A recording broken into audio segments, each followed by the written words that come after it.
Everyone, welcome to the show. I have news about Republican lawmakers and party officials and how they're starting to freak out a little bit. And the reason being is that their internal polling and their own focus groups are showing some really big flashing warning signs. So I have those details to share with you guys. I also have news about special elections that definitely are adding to their agitated to their nervousness. And at least one GOP member, they've figured it out. They've figured out that the party is done. They're completely screwing up. People are pissed off, and it's time to hit the exits. Before I get into all these details, though, please do me a huge favor. Hit the subscribe button below this video. It is free. It really, really helps, so I appreciate it. So here's the deal. First up is Axios. They published this report about how they spoke with a Republican operative. I mean, the report is much more broad, so I encourage you to go read the entire article. But in a nutshell, they spoke with a Republican operative who's working on the Republican Party's midterm plan. And he said, quote, "We don't want Democrats making campaign ads about $8 Lucky Charms and grandma unable to get prescription drugs because of shortages from tariffs." So, yeah, I'm probably too late. But anyway, there was also a Republican pollster that they spoke with, a guy named Robert Blizzard, and he told Axios, quote, "The president's approval rating has been remarkably resilient on handling of the economy, immigration, and foreign policy. But since he took office, it continues a downward trajectory on handling inflation. This continued fatigue is providing an opening for Democrats to criticize the president on his signature issue of the economy." I don't know where this guy's getting this. I don't know what poll he's looking at or polls. His numbers, Donald Trump's numbers, have been crashing hard. I have shared with you guys on the economy, not just on inflation, on the economy. They're dropping like a stone on immigration, on all other, basically everything. Foreign policy is a little bit better, but yeah, I don't know what this guy's looking at. In any case, they're definitely right to be concerned.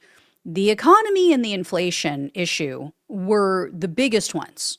We all know that is what really put the nail in the coffin with Biden. It is what people looked at Kamala Harris as, being part of. They said, no, we don't want, just somebody who's just going to keep on doing what Biden's been doing because we're not happy with this. So really destroyed the Democrats in last year's election. And the polls and focus groups show this is still a top issue. Among most voters, this is the number one issue. Republicans, though, they're really stuck. I mean, they're caught between dumber than a rock and a hard place because they risk alienating the base, Trump's base, if they defy Trump on the tariffs. But then they risk alienating the rest of the population, the actual majority, if they remain silent, if they, allow Trump to tank the economy. And it just got worse for them because I don't know if you guys saw this, but the Wall Street Journal, they just released the findings of their own poll. It was a NORC poll that they commissioned. And Americans are just beside themselves. They are losing hope really, really bad, really quickly. So take a look at this. This is the article they published, and in it they said, quote, or not quote, sorry, don't know why I said that. Anyway, they said that only 25% of respondents believe that they have a good chance of improving their standard of living. Only a quarter of Americans say, yeah, I think I can make something of myself. I think I can improve my life. That is pathetic. The Wall Street Journal said that's a record low for their polls that date back all the way to 1987. And then these results got even worse. They said that more than 75% of the respondents said they have absolutely no confidence that the next generation is going to be better off than they are. 75%, 3/4 of Americans are like, yeah, I don't think my kids are going to be better off. That is unheard of. That is insane. And they said almost 70% said that they no longer believe in the American dream, which is what they summed up as working hard to get ahead. On that question, they said that 70% was the highest percentage that they've seen in 15 years. So people are just miserable and they just are hopeless. I also wanted to share this. This is a Morning Consult poll. So they asked Americans, are you paying more or are you paying less? And then they went down the list, as you can see here, of various items. Every single item, as you can see, not the majority, but a plurality of people answered they're paying more. As you can see, groceries is at the top of the list. It's the worst of all the categories. 49% said they're either paying somewhat or much more for their food than what they used to. And then the second highest response, as you see here, is restaurants, so also food. 40% of the poll respondents agreed that, yeah, I'm paying more to eat out. This is a very bad sign for Trump and the Republicans. And they received more bad signs in special elections. This is really, really fun.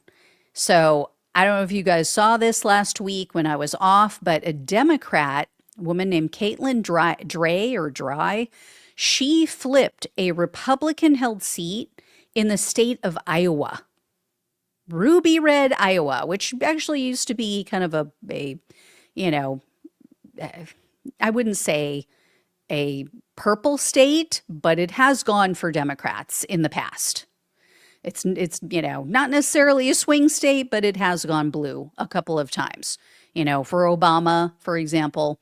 So anyway, this Democratic candidate, she won this special election by 11%. She got 55% of the vote. Her Republican challenger got 44%. So this was a major upset for a couple of reasons. Number one, Trump won this district by 11 points. So obviously, it is a huge swing, 22-point swing away from the Republicans.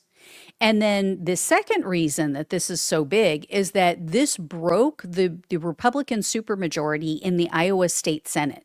They have had that supermajority for 3 years. So they've been able to do whatever the hell they want. They haven't needed Democratic buy-in. They've just had carte blanche to do whatever the hell they want and screw over everybody. So very big deal. So that was good news last week. Well, yesterday we got more good news. There were 2 special elections that were held in Florida. The Democrats not only won both of these races, they annihilated the Republican challengers. To take a look at this, I think this was, NBC News, but I think it was republished by the Miami Herald. Anyway, Democrat LaVon Bracey Davis, she won her Florida State Senate race. So this is not the U.S. Senate, this is the Florida State Senate. And again, just annihilated her challenger, was not even close. Davis got 72.58 of the vote, percent, I should say, of the vote. Her Republican challenger got 27.42. Also, a Democrat named Rashawn Young, he won his election for a state house seat. So the woman I just mentioned vacated that seat. She got the Senate seat. So he took her place. Again, not even close. Young won almost 75% of the vote. So all of this, it has to be making Republicans nervous. And another one of them has now decided to jump ship. This time, though, this is someone who's been a pretty loyal foot soldier for Donald Trump. Because you guys know there have been a couple who've left and, they weren't on board with the whole MAGA thing. They were anti-Trumpers. Well, this one, no, that's not true. This is actually a loss for the Republicans. Joni Ernst announced she is retiring from the U.S. Senate. I'm sure you guys all know she pissed off a lot of people, a lot of her constituents, including some of her own voters. She, number one, voted for Donald Trump's big butt ugly bill. She then mocked people about it. She was at a town hall and she told them, oh, well, everyone's going to die. Because somebody in the audience said, you just voted for a bill that's going to kill people. And she's like, well, everyone's going to die eventually. And then she goes on, doubles down, makes a video in a cemetery as if it's a big freaking joke that people are going to die, and says, oh, well, gosh, I didn't know that so many people didn't realize that everyone dies. Sorry, just thought everyone knew. So yeah, did not go over well. Like I said, was not just Democrats that were pissed off. It was a lot of Trump voters who rely on Medicaid, who rely on other social services, and she's mocking them and completely dismissing their concerns. So yeah, she will not be missed. Anyway, that, it leaves an opening for Democrats there that they didn't have otherwise. So we'll see. I will keep you all posted. Thank you all so much for watching and listening. Please like, please share, and subscribe. Please donate if you can. Love you guys. Take care. Talk with you soon.